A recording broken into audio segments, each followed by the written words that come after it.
Duluth, Minnesota. 40 below, the storm tried to silence every living thing. Then, through the whiteout, German Shepherd Atlas returned to the cabin. But in his jaws, not prey, 4 newborn ragdoll kittens, their fur stiff with ice, their cries barely more than whispers. Inside, former U.S. Army veteran Evelyn Hart bent to the floor, stunned. A war dog bringing fragile life out of the storm. That night became a vigil by the fire, a battle against the cold, and the first spark of a family born in winter's darkest hour. Before we begin, where are you watching from? Drop your country in the comments. The blizzard pressed down on Duluth, Minnesota, as though the sky itself wanted to erase the earth beneath. The thermometer outside Evelyn Hart's small log cabin had plunged to nearly -40 degrees, but the numbers did not capture the cruelty of the wind. It screamed across Lake Superior, snapping through pine branches, rattling shutters, and making every wooden joint of the cabin groan like an old soldier's bones. Inside, Evelyn sat near the pot-bellied stove, watching the orange light push back against the dark. At 35, she had learned to live with silence, but nights like this always reminded her that silence could sometimes be louder than gunfire. She was tall, about 5'7", her frame still strong from years of carrying packs across desert roads. Her hair, a deep brown, reached just to her shoulders and was often tied back without thought. A faint scar ran near her left temple, an old fragment of shrapnel that never made the news but stayed with her in every mirror. Her eyes, a shade between green and gray, carried that restless watchfulness that soldiers never fully set down. She wore her winter uniform, dark flannel shirt, a brown Carhartt jacket, old jeans, leather boots, and beneath it all, a dog tag pressed against her chest, the last tie to those she had lost overseas. Her only steady companion lay stretched beside the stove. Atlas, a 4-year-old German Shepherd, carried the square frame and thick black and tan coat of his breed. His amber eyes were sharp and alert even in rest. Evelyn trusted those eyes. They had warned her of coyotes slipping close to the cabin, of strangers wandering near the ridge, even of her own nightmares when he nudged her awake before panic set in. Tonight Atlas stirred suddenly. His ears rose, his nose lifted, and a low sound rumbled deep in his chest. Evelyn, reflexes still wired to danger, glanced toward the rifle, propped against the wall. But Atlas's body language was different, not defensive, but urgent. He paced to the door, pawed at her studesat, and whined, his gaze fixed on her as if to say, "Open it." She hesitated. Rules had kept her alive. Never open a door to the unknown, never invite weakness across the threshold. But the whine in Atlas's throat was not warning. It was insistence. With a sharp breath, she rose, adjusted her jacket, and cracked the door. The cold knifed in, seizing the air from her lungs. Atlas slipped out into the white without waiting. Evelyn muttered a curse and held the lantern high, watching his shape vanish into the storm. Minutes dragged. Every gust of wind sounded like a scream. She thought of calling him, but knew the storm would steal her voice. Fear built in her chest, the familiar, hated fear of waiting for someone who might never return. Then, through the swirling white, she saw a shadow. Atlas emerged, snow clinging to his fur, his jaws gentle around something small. He placed it at her feet and stepped back. Evelyn crouched, lantern, trembling in her hand. A kitten lay on the threshold, its fur long and wet, white mixed with patches of gray. Its body was no bigger than her palm, its eyes sealed, its ribs fluttering with shallow breaths. A ragdoll kitten, days old, alone in the storm. The tiny mule it gave was so thin it almost vanished in the wind. Evelyn's throat tightened. She had seen life fade in many forms, but this fragile spark pierced through her armor in a way she had not expected. Before she could move, Atlas barked once and darted back into the blizzard. Evelyn scooped the kitten into her hands, pressing it against the wool blanket by the stove. She rubbed its cold body, whispering words she had once spoken into radios to men bleeding out miles away. "Stay with me." The door rattled again. Atlas returned, snow driving against his shoulders, and this time there were 3 more kittens on the step. All rag dolls, their long coats damp with ice, their tiny limbs shivering, their cries barely audible. Atlas stood over them, breath steaming, eyes fierce. "Help them." Evelyn gathered them quickly, her jacket instantly wet from melting snow. She laid them beside the first, rubbing their small bodies, listening to their faint cries. One hardly moved, its sides heaving in fragile gasps. Fear pushed at her, the same fear she had known crouched beside friends on desert nights, begging them not to give in. "You don't quit now," she murmured, voice raw. Atlas curled close, his big frame blocking drafts of cold air. Evelyn fed more wood into the stove, the flames flaring and casting golden light across the cabin. The kittens twitched, pressed together, their trembling slowly easing. She touched one tiny paw with her calloused finger, shocked by how weightless it felt. Her mind churned. The wilderness said, "Let nature take its course." The army had taught, "Don't break perimeter, don't soften for weakness." But another voice stirred in her chest, a voice she had ignored for years, the voice that remembered compassion. She looked at the 4 kittens, each one a breath away from vanishing, and felt the rules inside her bending. She leaned back, staring at the door still ajar, snow sneaking across the threshold. She could shut it, close them out, remain the soldier who followed every order. Or she could break those rules, just this once, and carry the weight of these fragile lives. Atlas watched her, tail thumping once against the wood, steady and certain. Evelyn exhaled, her breath fogging in the firelight. "All right," she said quietly, almost to herself, "you're staying." She tucked the blanket tighter around the kittens, listening as their breathing deepened in unison. For the first time in years, her cabin did not feel like a bunker against the world. It felt like something else, a shelter, maybe even the beginning of a home. Evelyn's heart woke to the faintest mewling, high-pitched and uneven, like a radio signal barely reaching through static. She had dozed in the chair beside the stove, one hand still resting on the wool blanket that covered the small heap of kittens. The fire had burned low, only embers glowing, but the heat was enough to keep the cold from stealing in. She leaned forward, feeding a split of spruce into the belly of the stove, listening as the fire caught and flared. Atlas stirred from his spot beside the blanket, lifting his head with a low groan, amber eyes instantly alert, as though no rest ever dulled his duty. Evelyn rubbed her temples, feeling the grit of fatigue. She had kept watches before, long nights in desert outposts where every sound mattered, but this was different. These tiny creatures depended on her for each breath, not for orders or cover fire, but for warmth and milk she wasn't sure how to provide. She studied them in the light, 4 ragdoll kittens, their fur still damp in patches, though she had dried them carefully the night before. Their coats were soft, long, and already showed patterns, gray across one muzzle, a faint reddish warmth across another's back, a shimmer of pearl white around tiny paws. They pressed together instinctively, a trembling knot of life. Their eyes were still sealed, their movements weak, yet each small twitch was a declaration, "We are still here." Evelyn sighed, then surprised herself with a small, crooked smile.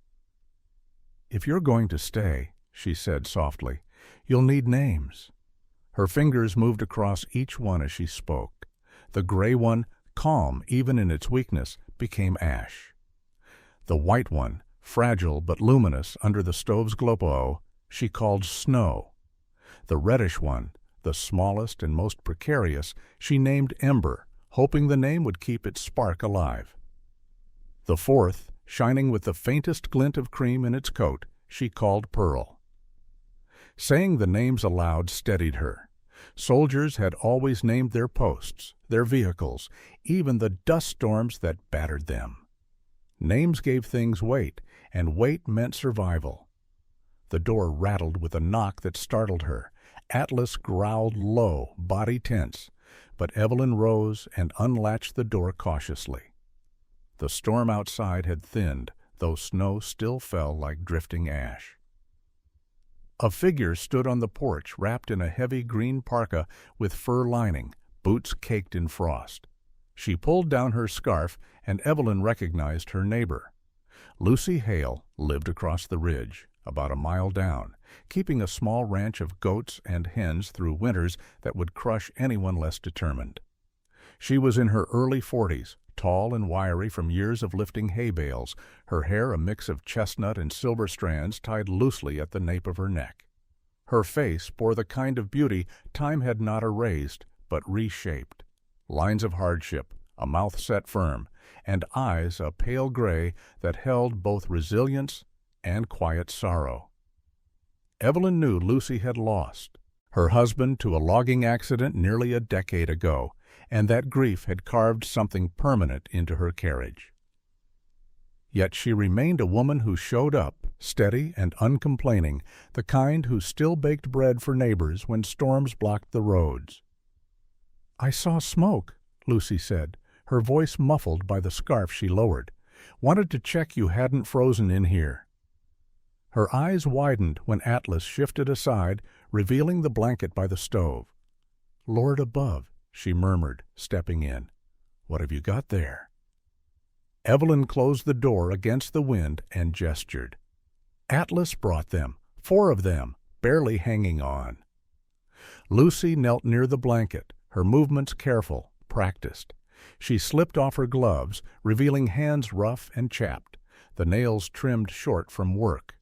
She lifted Ember gently, studying the frail body with a frown. "They're newborns," she said.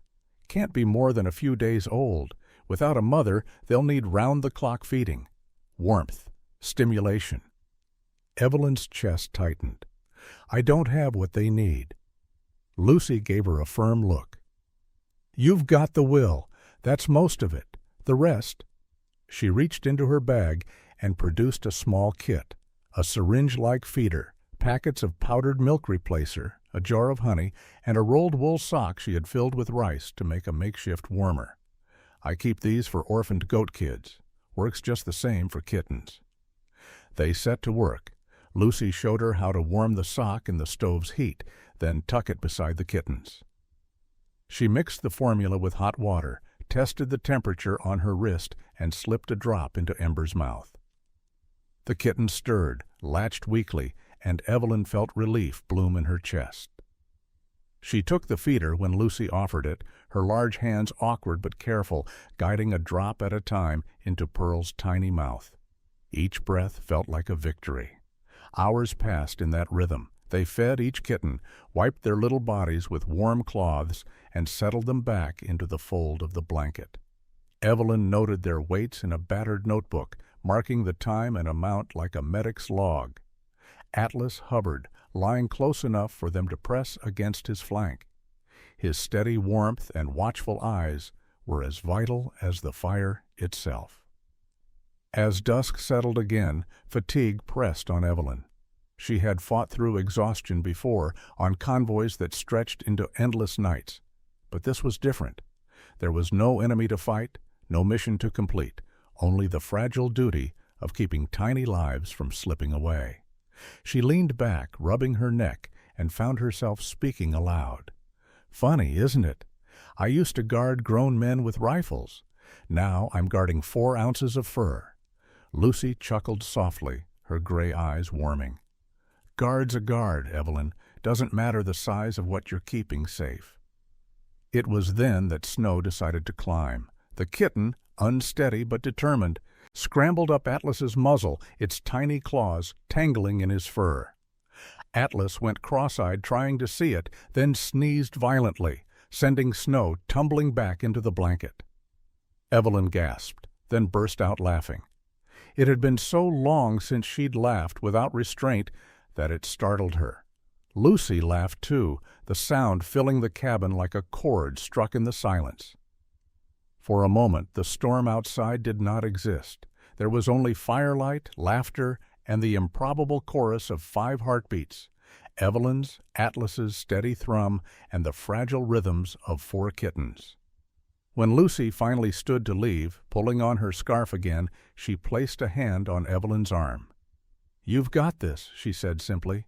"It's hard, but it's good hard, the kind that gives back." Evelyn nodded, though her throat felt tight. She watched Lucy vanish into the gray twilight, her tracks already filling with new snow. Then she turned back to the stove, to the blanket, to the 4 names she had spoken earlier. Ash, Snow, Ember, Pearl, names that now carried weight in her chest.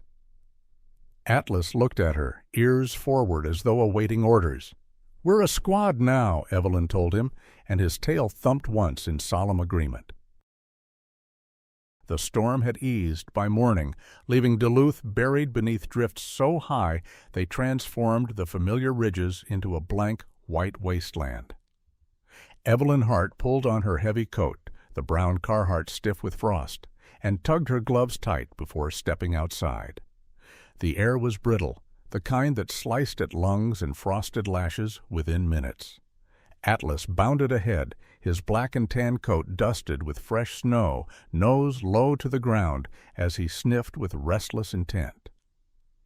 Evelyn carried a canvas sling over her shoulder for firewood, boots crunching against the crusted surface. The silence was deceptive. Snow-laden pines groaned under their burden, and somewhere in the distance ice cracked on the lake with a sound like cannon fire. Atlas suddenly stiffened, his ears pricked, his body rigid. Evelyn followed his line of sight and felt her chest tighten.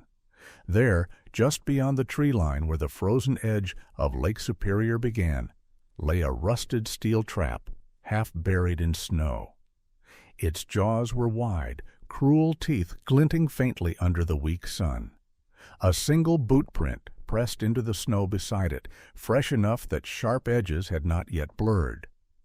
Evelyn crouched, brushing her glove across the indentation. Men's size, she judged, the tread worn but distinct. Not hers, not Lucy's. Her pulse quickened. Last winter the sheriff's office had reported poachers in the outskirts, men who set snares for deer, sometimes wolves, and sold pelts for cash. They had been chased off, but not caught. Evelyn's jaw clenched. She had seen enough of men who took what wasn't theirs, whether overseas or at home. Atlas growled low, his hackles rising, and Evelyn touched his collar gently. "Easy," she whispered, though her own instincts screamed. She marked the direction of the prints with her eyes, leading deeper into the trees, toward a ridge that overlooked the lake, and forced herself to turn back. She had 4 fragile lives waiting inside, and couldn't risk leaving them. Still, the thought gnawed at her. Someone had been close. Too close. Back in the cabin, Evelyn set the wood down, shaking snow from her coat. Atlas paced near the door, restless, as though guarding it wasn't enough. The kittens stirred under the blanket by the stove, their mewling faint but insistent. Evelyn knelt to check them, running a careful hand over each tiny body. Ash twitched with surprising strength, Snow wriggled toward warmth, Pearl pressed close with soft breaths. But Ember, the smallest, the reddish-tinged one, lay frighteningly still, its body cold beneath her fingertips. Evelyn's stomach dropped. She scooped Ember into her hands, rubbing briskly, then pressing it against her chest beneath her jacket. "Not now," she muttered, her voice breaking into command. "Breathe, soldier. Stay with me." She rocked back on her heels, whispering as if to a comrade wounded in the field. She placed her lips near the kitten's muzzle, letting her breath warm. its fragile lungs. The minutes stretched. She could feel her own heartbeat pounding against its tiny body, urging it on. At last, a faint gasp shuddered through Ember, followed by a stronger one, then another. Relief flooded her, leaving her weak. She pressed her cheek briefly to the kitten's damp fur, whispering, "That's it. Hold on." She tucked Ember back under the wool blanket, rubbing its sides until the tremor steadied. The fire crackled, and Evelyn forced herself to breathe evenly. Atlas pressed against her leg, his body heat grounding her. She had faced mortar fire without flinching, but the fear of losing something so small cut deeper than she expected. For the first time in years, her eyes stung. She blinked hard, unwilling to let tears fall where the kittens could not see strength. Night fell early, shadows stretching across the snow until the world outside turned into a void. Frost crept across the cabin's single window in delicate fern patterns. Evelyn stood there for a long while, her breath fogging the glass, staring out into the trees. And then she froze. Between the dark columns of pines, a figure shifted, not the bulk of a moose or the dart of a fox. Human. The silhouette lingered just long enough for her to register its presence before melting back into the woods. Her stomach knotted. Whoever had set that trap was still near, watching. She stepped back from the window, shoulders squared, every instinct from her years of service alive again. The kittens mewed softly, unaware of the danger pressing in from the dark. Evelyn clenched her jaw. She had always been trained to defend perimeters, to keep threats at bay. But now her mission was different. Guard 4 fragile breaths and a loyal dog against the shadows outside. She whispered into the silence, more to herself than anyone else, "They won't take what's mine." The next morning, Duluth's sky was heavy with the gray stillness that comes after a storm, when the snow lies too deep for even the wind to disturb. Evelyn Hart pushed the cabin door open with care, squinting at the white expanse, her breath a sharp plume in the brittle air. Atlas padded out beside her, tail stiff, nose searching the perimeter. He had not forgotten the trap or the figure in the trees, and neither had she. Every crunch of snow beneath her boots reminded her that someone else had walked these woods recently, someone willing to set snares. She tightened her jacket against the cold and returned inside quickly, unwilling to leave the warmth for long. By mid-morning, Lucy Hale arrived, stamping snow from her boots before stepping inside.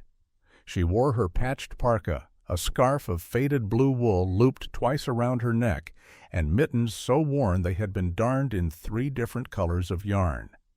Her cheeks were flushed from the hike, her gray eyes bright with determination. She carried a small leather satchel.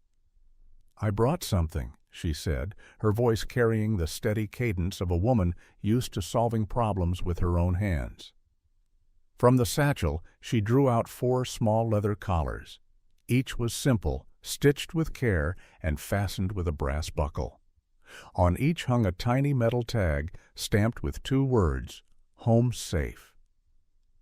Lucy laid them gently on the table, the firelight gleaming against the brass. "Bought these years ago for the barn cats we never ended up keeping. Figured they might do better here." Evelyn touched one with her gloved hand, the leather cool beneath her fingers. Something stirred in her chest, not quite grief, not quite hope. "Home safe," she murmured. "Feels like a promise." Lucy's lips curved in a faint smile. That's what it ought to be. They fitted the collars carefully around the fragile necks.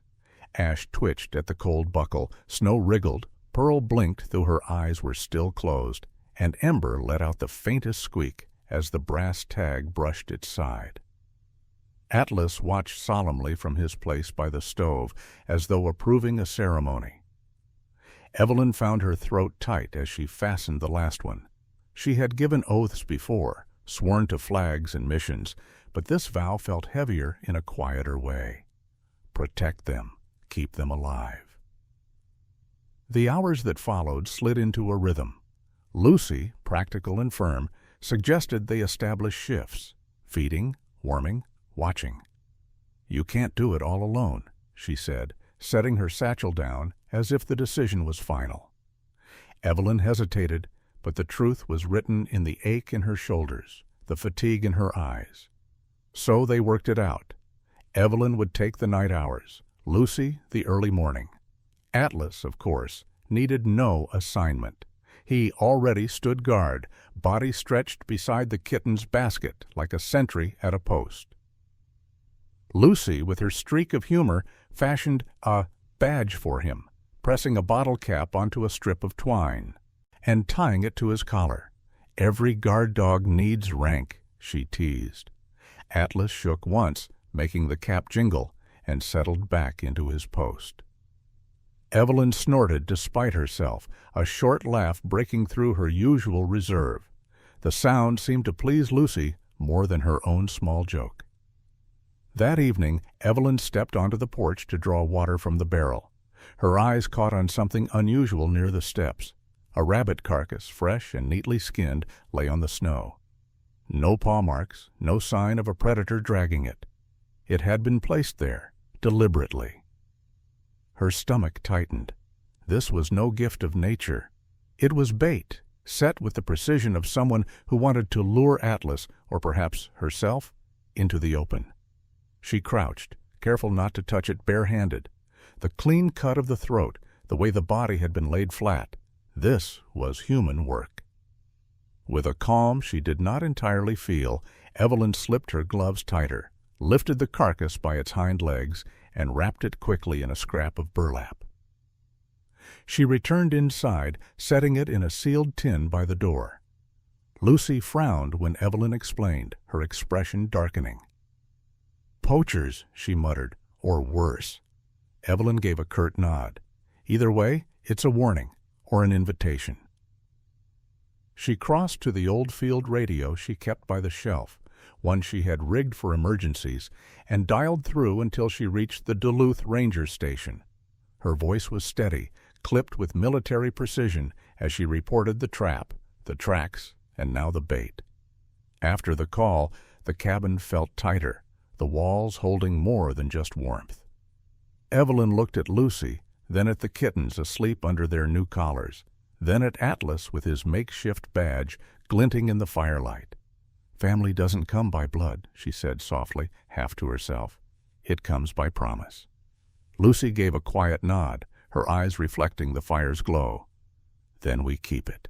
The storm roared back without warning, a furious wall of wind rushing off Lake Superior as though the lake itself had opened its mouth. Snow drove against the cabin windows with a sound like fists pounding to get in. Evelyn Hart stood at the window, her breath fogging the frost-bitten glass, when the lamps inside flickered once, twice, then surrendered. The cabin plunged into darkness, save for the glow of embers inside the stove. The silence that followed the blackout was brief. The storm's howl filled it at once, pressing at the walls like a siege. Evelyn had known worse, in deserts where power meant life, but here the cold carried its own threat. The cabin's temperature began dropping the moment the heater clicked off. She turned at once, instincts pulling her into command. "All right," she muttered to herself, to Atlas, to the kittens, to whatever ghosts still kept her company. "We adapt." Her voice steadied, military even, as she moved. She stoked the stove until the fire snapped to life, then filled old bottles with water, nestling them near the flame until steam rose. She wrapped the bottles in wool socks, sliding them into a cardboard box she lined with Lucy's knitted blankets. "Portable bunker," she murmured, lifting each kitten, Ash, Snow, Pearl, Ember, and setting them inside. They mewled faintly, confused but warming against the makeshift hot water bags. Atlas circled the box, lying down with his flank pressed against one side, his body heat completing the perimeter. The storm battered harder, snow hissing through cracks near the roof. Evelyn moved quickly, layering rugs across the floor and nailing a quilt across the drafty window frame. Her mind cataloged everything: fire fuel, warm water, milk ration, hours till dawn. It was the same kind of tactical check she had done in combat zones, but the stakes now weighed more heavily. Soldiers had known the risks when they signed on. These creatures hadn't. Atlas's low growl broke through her focus. He stood rigid, ears sharp, gaze locked on the door. The sound of boots came next, slow, deliberate, crunching over the porch boards. Evelyn's heart slammed once, but her body did not falter. She crossed to the shelf, retrieved the flare gun, and moved to the window. Without hesitation, she snapped it open and fired. The red burst lit the night like a wound, casting the snow in blood-colored light. Through the glow, a figure jerked back, startled, then bolted into the tree line. Evelyn caught only the outline. Broad shoulders, coat flapping, the flash of movement swallowed by the storm. Atlas barked once, sharp and commanding. Evelyn kept the gun leveled at the dark, her breath even. The flare sputtered down into the snow, painting the world crimson before fading to black once more.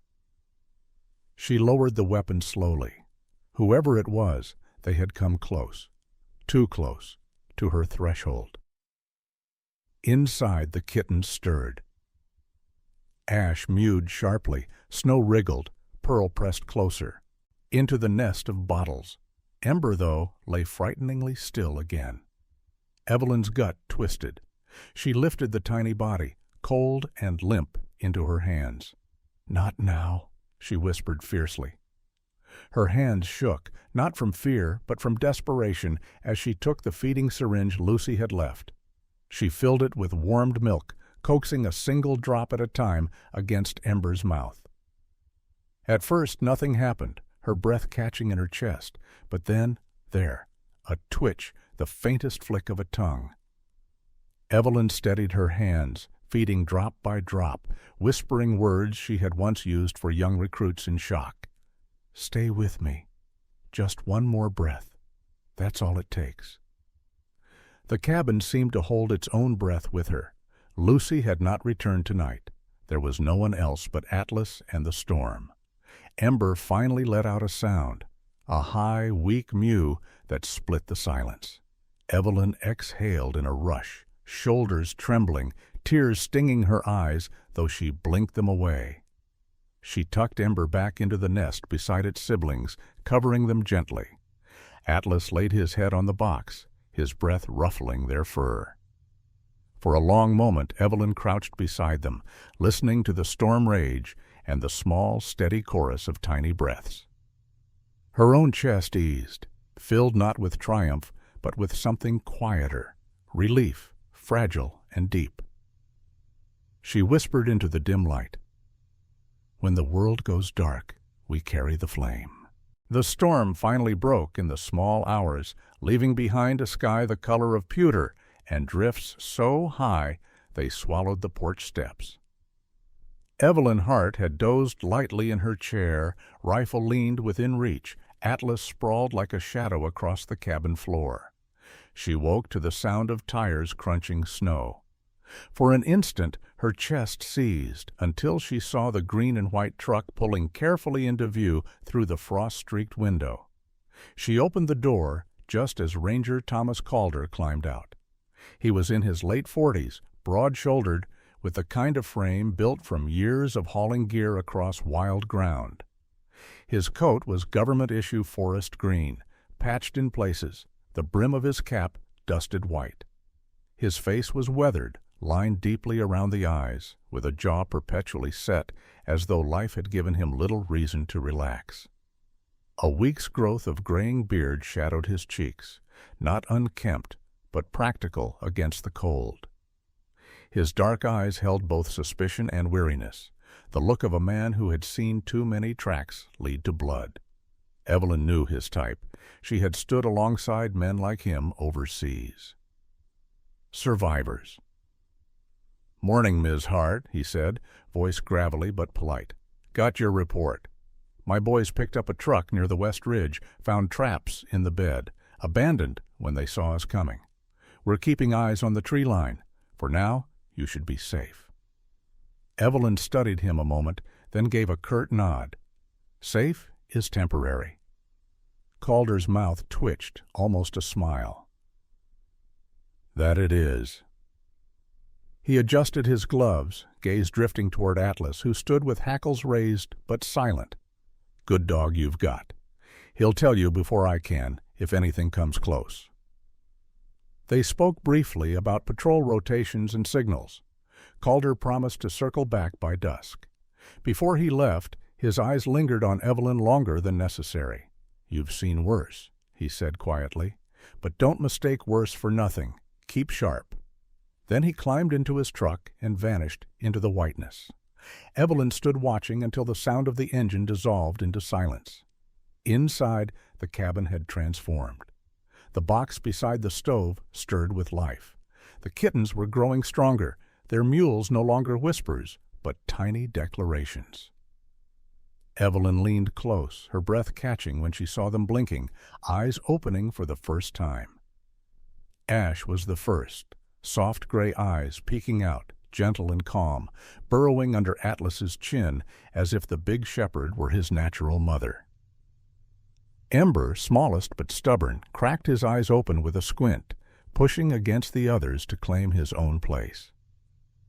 Snow, with a faint blaze of white across the forehead, blinked at the stove's glow as though entranced, a dreamer already drawn to light. Pearl, plumpest of the four, opened her eyes last, but with the loudest cry, hungry and demanding as ever. Evelyn laughed softly, a sound rare in her mouth. Lucy Hale arrived mid-morning, cheeks pink from the walk, arms full of supplies. Together they marveled at the kittens, sharing the quiet joy of watching fragile things grow bold. Evelyn reached into her drawer and pulled out small brass tags she had scavenged from old gear. With her pocket knife, she etched each name: Ash, Ember, Snow, Pearl. On the back of each tag she scratched 2 words: E, heart. Beneath it she carved a second line: emergency contact. L, Hale. When she clipped the tags to the collars Lucy had brought, her chest tightened. It felt ceremonial, heavier than any oath she had sworn. Atlas sat beside her, watching the process intently. When she finished, she rubbed his ear. "Squad's official now," she said softly. He laid his paw across her knee, amber eyes steady, as if sealing the vow. Later, in a rare stillness, Evelyn sat with the kittens dozing in their nest and Atlas at her feet. She reached for the tin box on the shelf and lifted the badge she had kept hidden for years, the insignia from her unit, dulled with time but still sharp in her memory. She held it in her palm, fingers trembling. "I thought I'd lost the right to belong anywhere," she whispered. Her gaze moved from the badge to the kittens, then to Atlas, whose steady presence had never wavered. "But I was wrong. I'm home." The words slipped out before she realized she had spoken them. The silence after was deep, but not empty. Atlas shifted, placing his paw gently against her hand as though he had heard. Evelyn closed her eyes, letting the warmth of the fire, the tiny breaths of 4 new lives, and the weight of the dog's touch anchor her. Outside, the world remained dangerous. Poachers in the woods, storms always threatening. But within these 4 walls, something new had begun. Morning came clear for the first time in weeks. The sky above Duluth stretched pale and cold, but the furious winds had quieted, leaving the lake rimmed in frozen glass and the woods hushed beneath their heavy snow. Inside the cabin, light filtered gently through frost-laced panes. Evelyn Hart pulled back the wool blanket she had nailed over the drafty window and let the sunlight pour in. She dragged an old rug to the spot by the glass and spread it flat, stacking a few cushions and lining them with fleece. "Playground," she murmured with the hint of a smile. One by one, she lifted the kittens onto the rug. Ash, soft gray and gentle-eyed, blinked up at the new brightness and immediately tucked himself beneath Atlas's chin as if to measure safety first. Ember, still the smallest but growing stronger, stumbled forward with determined little steps, his reddish-tinted fur catching the sun. Snow, pale and dreamlike, tilted her head back to gaze at the golden beams as though she were trying to memorize them. Pearl, plump and demanding as always, mewled until Evelyn set a hand beside her for warmth, then flopped against it in contentment. Atlas settled nearby, massive frame curled protectively around them. His amber eyes flicked to Evelyn as if to say he would enforce the rules. Evelyn chuckled and tapped the floor. "All right, Sergeant Atlas, make it official. No climbing the stove, no running for the door." Lucy Hale arrived just after noon, her tall frame dusted with snow, carrying a slim ledger tucked under her arm. She stamped her boots and loosened her scarf, her gray eyes softening at once when she saw the kittens sprawled in the sun. "Growing fast," she said, crouching to scratch Atlas's ear. "And they'll need their shots soon. Rag dolls are delicate if you don't keep them on schedule." She flipped open the ledger, each page neat with dates and notes. "Here, feeding logs, weights, vaccinations. We'll mark it all." Evelyn took the book, her fingers lingering on the careful handwriting. "This is more organized than my unit logs," she muttered, but there was warmth in her voice. Later that afternoon, Lucy brought out a sheet of paper, smiling crookedly. "If we're a family now, we need rules." She wrote at the top in bold letters, "Hart Cabin Charter." Together they drafted their laws, laughing between sips of strong coffee. Lucy suggested the first line, "If you're hungry, say so." Evelyn added the second, "If you're scared, lean in." And when Lucy asked about the third, Evelyn glanced at Atlas with the kittens piled against him. She wrote slowly, "If you're strong, you shelter the rest." They pinned the page to the wall above the stove. By evening, news came through the ranger's radio. Thomas Calder's voice, steady as ever, announced that the poacher had been caught just outside Duluth. The abandoned truck, the snares, the rabbit bait, all tied back to him. "You can breathe easy for now," Calder said before signing off. Evelyn let out a slow exhale, tension slipping from her shoulders. For the first time in weeks, the horizon no longer felt like an enemy line. That night the cabin glowed with peace. The fire snapped, filling the room with warmth. Atlas stretched long on the braided rug, his flank rising and falling with steady breaths. The kittens curled against him in a heap, their small bodies stacked like a clumsy pile of logs. Evelyn sat at the table, a pen in her hand and a postcard before her. She wrote in block letters, the kind her brothers in arms would recognize. "I'm still on watch, but now it's for 4 small hearts." She paused, staring at the words until her chest tightened with something both heavy and healing. The cabin no longer felt like a fortress cut off from the world. With Atlas, with Lucy, with Ash, Ember, Snow, and Pearl, it had shifted into something softer, something new. Outside, the lake still groaned under its ice, and winter still gripped the land. But inside, warmth had taken root. Evelyn touched the postcard one last time, then looked at the scene before her. Firelight, a dog, 4 kittens, a neighbor who had become family. Miracles hadn't fallen from the sky. They had been carried inside on small paws and steady hands, born from a heart learning, at last, to open its door. Sometimes miracles don't come as thunder from the heavens or fire split across the sky. They come quietly on small paws, in the warmth of a neighbor's hand, or in the simple courage to open your door when the storm rages loudest. Evelyn thought she had lost her place in this world, but in caring for 4 fragile lives, she found it again. Proof that God's grace often hides in the smallest corners, waiting to be noticed. And maybe that's the lesson for all of us. In our daily lives, when burdens feel heavy and nights feel long, perhaps the miracle we seek is already there, in kindness shared, in love given, in promises kept.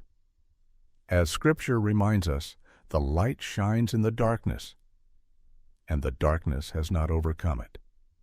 If this story touched your heart, I invite you to share it with someone who may need a reminder that hope is still alive.